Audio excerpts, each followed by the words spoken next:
Time to make some salads. Yes, it is. We're going to make a couple vinaigrettes here. Typical ratio for vinaigrette is 3 to 1. All right, 3-part oil to 1-part vinegar. So I'm doing a basic balsamic vinaigrette, and so basic ratio 3 to 1. And I'm going to do something similar. I'm going to do a raspberry lime vinaigrette, and then I'm going to turn it into a non-added fat creamy raspberry vinaigrette. Ah. So this way, speaking of healthy, a salad a lot of people are eating obviously for the health benefits and to keep it kind of light. So I think both dressings, the dueling dressings, will solve that. Absolutely. So now, my little measuring cup here, so 3 to 1, so my 1 part of vinegar. What kind of vinegar are you using in oil? I'm using a aged balsamic vinegar. Oh, excuse me. So, Full. exactly, and I Aged have a garlic-infused olive oil. Oh, okay. It's like a little extra flavor in there. So, all right, well, I'm going to get mine going because since we're doing those dual dressings, and I'm actually using a local farm canola oil. Believe it or not, you can get that from a local farm. So same ratio for mine. I'm going to do right in my bowl 3 parts of the, in this case, canola oil. Mm-hmm. And I'm going to use some fresh lime juice as my acid. Very good. As opposed to vinegar. I'm not a big vinegar fan myself. There's a little bit of good green there we could zest if we wanted to. Mm-hmm. But I'm going to use this for the juice. It's still nice and firm. There's nothing wrong with it. So I'll press it down, give it a roll. Some people like to actually throw that in the microwave. And I can look here. I see that there's no seeds, luckily. If there were, I could either squeeze this out and strain it, or a lot of people just squeeze it up. I'm squeezing it right into this that I'm actually going to use later on. Get that nice fresh lime juice. You can see. Actually, I don't know if you saw. All right, so now what do we have, dueling whisks? That's it. So now what you want to do is use your large muscle groups. All right. You want to have the right size bowl, big enough whisk. And that's it. This is going to hold up for a little while. Not nearly as long as yours is going to hold up. Well, I'm going to put that for flavor and for the, I'm going to about a tablespoon in there. I really want that nice strong raspberry. Mm-hmm. And that's the other benefit of using this raspberry or strawberry or whatever. Not only does it have some sweetness, but it also has a little bit of acidity as well to it. So I'll just whisk that in.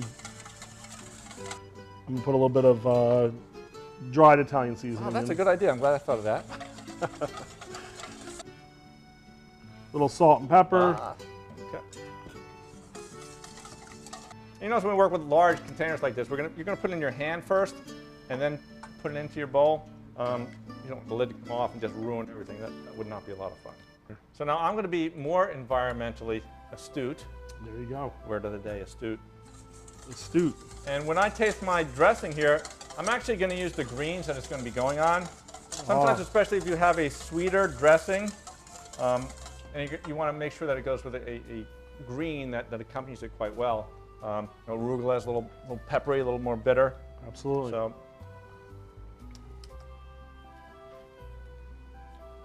and the verdict? Damn, I'm good.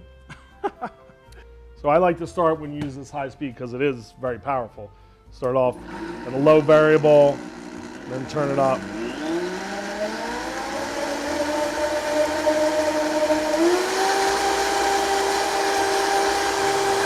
The power. Look at that. Yeah, you can't go too long with this because it'll start cooking it. You know? Yes. We don't want to cook vinaigrette. All right, so before I take that out, oh, why, thank you. So I'm going to pour it in this so I can serve that. You can see nice color to that. There you go. Nice. Definitely emulsified. Nice body. No, there's a couple ways to do that. If you're thinking like the old-fashioned tossed salad, you just throw everything in a bowl, toss it up with your dressing, and then toss it out, and that's okay. Yeah. I'm going to do it a little bit different. I'm going to just toss my greens, Yep. and then I'm going to build some ingredients around it so it looks pretty. You know what? I happen to be doing the same exact thing. Wow. And a lot of people, would prefer these days just to have this on the side. Right. So that way the guest can control the amount of dressing that he or she wants to put on there. We have some different greens. Should I slice up some cucumber for that too? Oh, that's a great idea. All right. Great idea. So there's some different greens here, and you can see we have just your basic spring mix here. I know some of our greens are red, but we'll take them anyway. When you get the spring mix, it's hard to realize sometimes what the flavors are, so you don't know until you taste it. Say we got these are Oriental greens. We have the large economy size salad mixer. You can get a small one at home. Yes. And you can see it just twisted around, just like, it's actually, It's got the crank. if I have to wash clothes by hand, this wouldn't be bad. Oh, yeah. Right. Of course, we wouldn't mix that with our greens. Shake off the excess water. Take off the excess water and, pour it out here. And we got some red onion, and you always want to use the safety with this. Yes. Because this has no mercy. It will cut you without any problem. Yeah, the blade's very sharp. There you go. So I'm actually going to do a little of my onion in here too. Okay. Just to take a little of the edge off with the dressing. Okay, that's smart play. One of the things you want to be careful of is when you wash your greens, make sure you dry them thoroughly. Absolutely. If there's water, that's why we use the spinner. If there's any water left behind, the dressing is not going to coat your leaves as you want it to. The other issue is that you're going to have a little pool of like water and dressing that just doesn't look quite right. Yeah.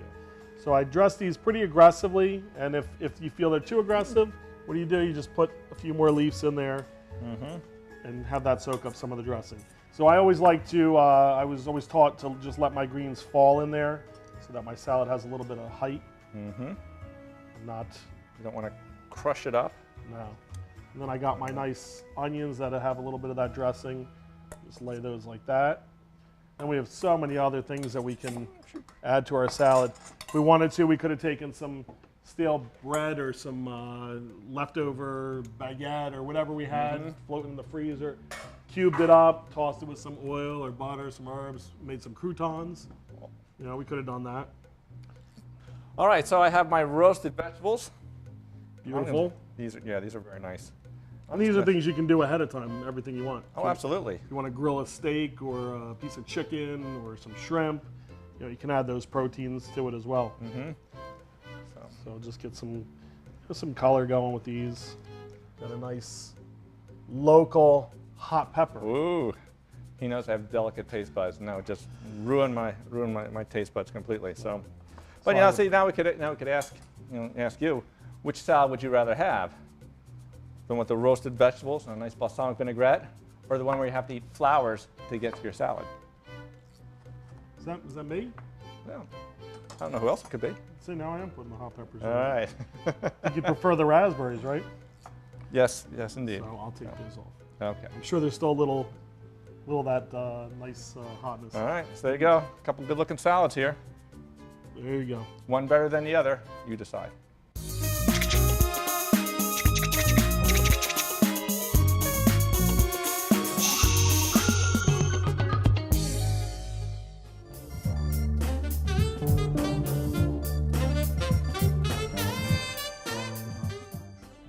Hey, welcome to the Retro Kitchen. Here I found a few things that a little older, on the older side, but kind of interesting. I got a bunch of brushes here.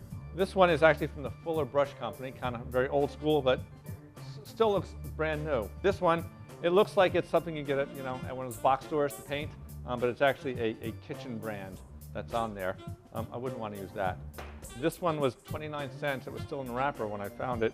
This is for baking and pastry and greasing pans.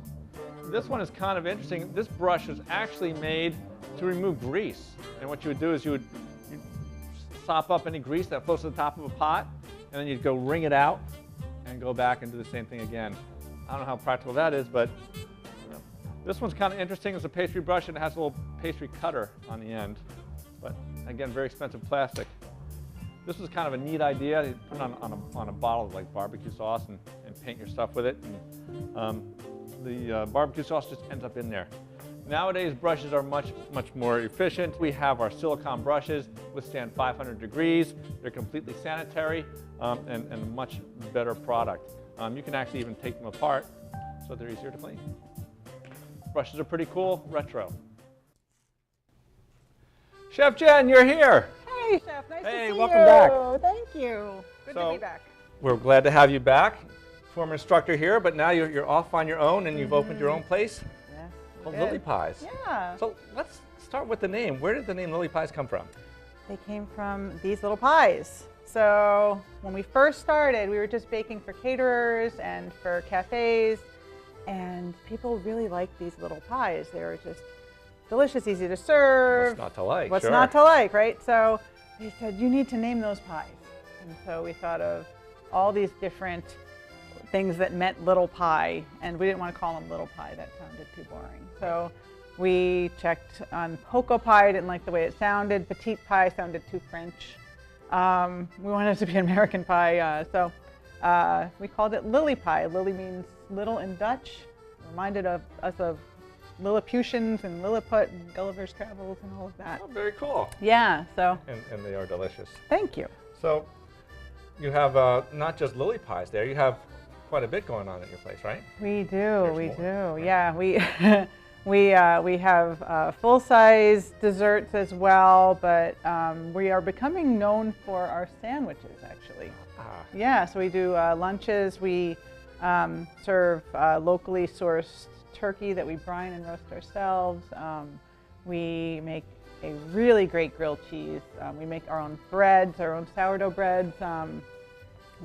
We source our cheese locally as well. It's a great place to just kind of celebrate New Jersey. right, right. So when you play at work, right, take us through the creative process of when you're coming up with like a new sandwich. Oh, yeah. Well, we started doing these celebrity sandwiches. So Princeton celebrity sandwiches. So there are actually some very famous people who grew up in Princeton. And so we basically are asking everybody that we know who might know somebody who has some contact with that celebrity. And then we get in touch with them, and they always know what sandwich they want to be their celebrity sandwich. So we've had Cornel West, we've had BB Newirth, we've had Chris Barron, we've had Blues Traveler.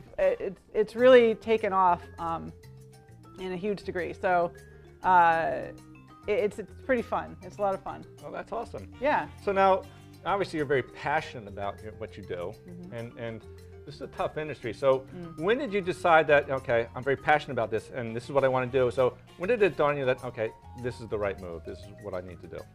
I would say when I first started and we were just baking for other retail businesses, I went back to school.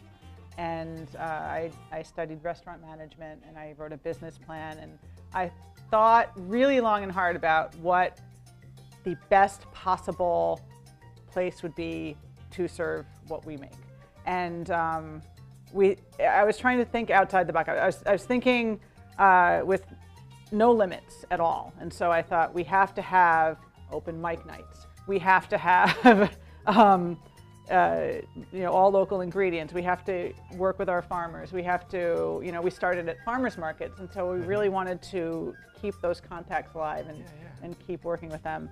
So, so that's basically how the idea for the bakery was born, and we are doing 100% of the things that were in that business plan, which is kind of crazy. That is, well, when you have the free reign of theory and then to actually implement it's two different things. So now that you're up and running and you have your original recipes, and now you got to crank up the volume. How was that adjustment? How difficult was that transition?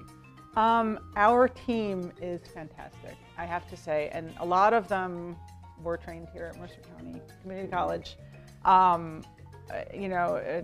Regina and Matt and so many great people, Telma, who work with us, just have great ideas, and they just know how to try out new things. They're very flexible, and they know how to scale up and just come up with ways of simplifying methods so that we don't, the product is still great, but the method might be a little simpler and streamlined. Sure. Yeah.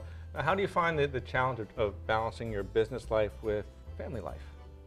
Well, I guess no matter what you're doing, when you're full on into it, it's going to be difficult. But I'm very lucky. My kids are old enough to work with me, and so so they do actually. My oldest is actually in business school right now, but he worked with us for the full year. First year we were open, and James and Sarah work with me now, and it's really great. I get to see them in a different environment Right, than sure, at sure. home. Right, right.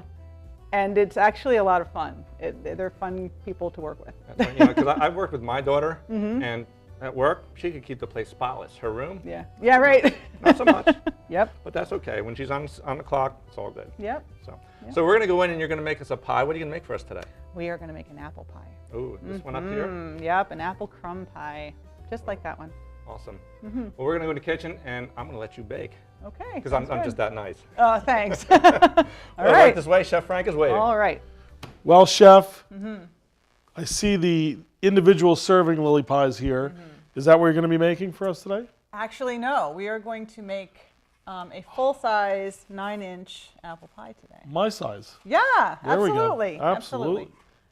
So we'll start with the crust, the bottom crust. Okay. So what we're going to do is, a lot of people are very intimidated by pie crust, and there's no reason to be, because it's simple. It's just, in our crust, it's a cup of flour, 2 tablespoons of sugar, 1/4 teaspoon of salt.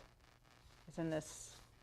So what I'm doing right now is I'm just, I'm using a pastry cutter, and I'm cutting this butter into the flour and the sugar and the salt to make kind of pea-sized chunks of butter. That's what you want. If you have pea-sized chunks of butter, you'll have a nice flaky pie crust. Okay. But I'm working as quickly as I can, and I'm keeping the butter cold so that it's going to be easy to work with, it's going to taste good. I'm not going to add the water yet. Okay. 'Cause once we add the water, do you know what flour plus water develops? Glue. Gluten, actually. I just gave the beginning part. You did. And so, and gluten is not a bad thing, but you don't want too much gluten to develop in a pie crust because it will be a tough. So this is our bottom crust. And what you're going to do is you're going to kind of flatten it out. And what I would suggest is that you wrap it up, put it in the fridge for 30 Okay. minutes. In that time, it will hydrate. It will, see all these little cracks? They'll Yep. disappear. Yep. And this will be much easier to roll out, because if you tried to roll it right now, I mean, gonna it's break apart, it's right? doable, but it's kind of difficult. So You then, need this. if this were wide enough, we would place it in the pie pan. We would crimp the edges, and then it would look a lot like this pie crust. By the magic of television. So this pie crust, you've actually, looks like you've blind baked that. We did. Can you explain what you did to our Okay. viewing audience? So what we do, traditionally when you bake a pie, you have a raw crust, you have raw apples, and then you have raw crust on top, and you have to bake it for like over an hour. Sometimes the apples are just right, sometimes they're not just right. So what we do is we bake the bottom crust almost all the way Okay. by blind baking. So pretend this was not baked yet, it was a raw crust. Sure. We put some parchment in the bottom, and we weight it down with some dry beans. You can use dry beans, you can use store-bought pie weights, but beans are just as good, and they're much cheaper than. And you can keep reusing them And you over can and keep over. reusing them. We always do. We reuse them over and over and over again. So then we would bake this in the oven for 15 minutes. Take it out, and this is what we get. We have this nice, almost fully baked pie crust. Okay, so now what we would do is we would put these apples and 5 more like it Okay. into a pan. And do we put any butter with or? Yep, with some butter. Oh, Some 2 tablespoons of butter, half a cup of sugar, 2 tablespoons of flour, Okay. and juice of half a lemon, and a teaspoon of cinnamon. Butter and flour. that's the best way. I know. Yeah. It's delicious. So we have this to do: the flour, the butter, the cinnamon, sugar, apples. And do you use any brown sugar in there, or just solely Not white in sugar? this part. Okay. Yeah. We just use the white sugar in this part of the pie. Okay. So we'll saute this up. So yeah. finish Sauteed with the butter, that. Right. Oh, yeah. brown sugar, flour, cinnamon, lemon juice. And how long did we cook that about? Just maybe 3-4 minutes We at didn't most? cook it until it's soft. We only cooked it until the butter melts pretty much. Okay. So it's just pre-cooked slightly. Okay. It thickens it up a little bit. It gets the butter melted. It kind of forms almost that pre-caramel. So a cup of AP flour, a cup of brown sugar, a stick of butter. We're going to cube that again. 1/8 of a teaspoon of salt, 1/2 teaspoon of cinnamon, and if you like to, 1/8 of a teaspoon of nutmeg, but you don't have to. Well, I think that's the beautiful point of what you just mentioned is that we always talk about how a recipe is a framework. Right. So I mentioned before, are there pears in that? You could put pears in that You if you could, wanted. yeah, right? absolutely. You could put nutmeg. You Yep. don't have to. You could put pumpkin pie spice if you wanted to. but- Sure, yeah. So now, what do we do? So now what I did was I took that streusel and I actually kind of crushed it in my hand a little bit to make big, huge boulder crumbs.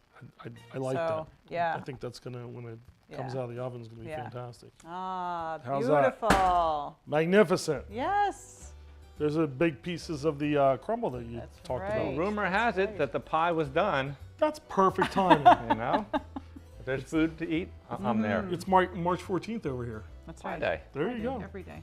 All right. But Chef Jen said, unfortunately, this one is a little too hot. How long does this have to cool and rest? We really should let it cool like an hour or so before we eat it. An hour? Yeah. Plan B? There you go. All right. So what do we have here? So we have some lily pies here. So we have a chocolate chess lily pie. Ooh. It's a southern chocolate lily pie. And then we have apple blueberry. Wow. Well, while I'm getting ready to eat this, I'd like to take the time to thank Chef Jen. If the Aw. drool is not coming down my face, from Lily Pies in Princeton, we're very proud of her and the tremendous work she's doing, bringing natural, homemade type pies, cookies, cakes, and even luncheon specials to the Princeton community and beyond. So thank you so Chef. much, Chef Jen, for coming in today, and thanks to you.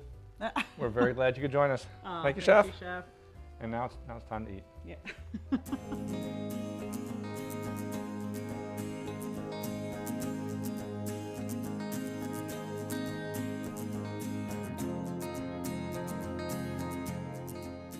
An apple a day keeps the doctor away. The reason being is because apples support your immune system, which helps you on every day, helps as a preventative measure or for people that are experiencing cancer or in the treatment facilities. And that beautiful sweetness of that apple, whether it's fall time or any time of year, there's so many different varieties of apples out there.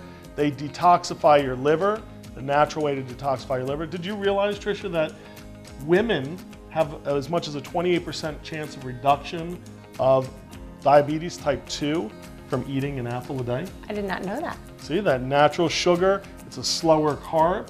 You know, it can affect your blood sugar, but not like having apple juice. So it's something that can complement your diet on an everyday basis, keep you healthy in so many ways. Now, what goes great with apples is what? Honey. And Yes. what will that do for us? That raw unfiltered honey is a huge antifungal, antibacterial, and it's also the #1 antibiotic. So it is so natural. Even if you get a cut, a wound, instead of those other antibacterial creams, I would just put some raw unfiltered honey on it, put a Band-Aid on it, let it breathe. Instead of penicillin, some raw honey? I want the all natural stuff. Absolutely. Local honey is huge for allergies, but I focus on the raw unfiltered honey for the health benefits. I take a teaspoon every morning. Gets my immune system going, I feel it keeps all the colds away. It's really good on your throat. And I add it to my teas. I actually add it to coffee whenever I drink coffee as my natural sweetener. If I'm baking, I use raw unfiltered honey instead of sugar. I avoid sugar. It is not good for anybody. It is, it's just not good. These are whole foods, so apples and honey, what a nice combination. So many different varieties of apple, whether it be a Granny Smith or we have a Gala here. You can enjoy all different types of honey. Helps, as you said, with antibiotics, immune system, as well as getting adjusted to allergies. Yes, and they're natural, like you said. The one thing you have to worry about with raw honey, though, is very young children, babies, people with immune system disorders. There is possibly a botulism. But other than that, the health benefits far outweigh those possibilities. So apples and honey go together beautifully. All different types of apples out there, all different types of honey. So you can really treat yourself every day to apples and honey for your health.